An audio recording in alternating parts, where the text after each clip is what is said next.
Spring practice back in full bloom for the Crimson Tide, and things are wide open for the starting quarterback.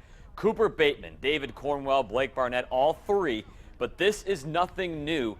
It's the third straight year Alabama will have a new starting quarterback, and the big challenge is playing with that same intensity last year's championship team did. Lauren Sisler was at practice today. She tells us how they plan on doing that.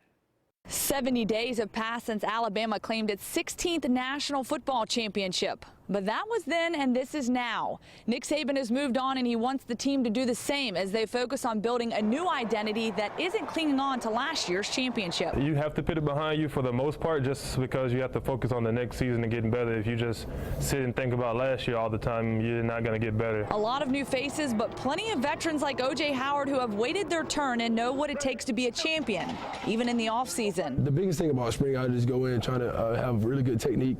It can kind of get sloppy with the little break you have from the championship game up to spring again. So all about technique, making sure you don't forget the fundamentals of the game. You can't be casual in the way you approach spring practice. I don't care how good a player you are.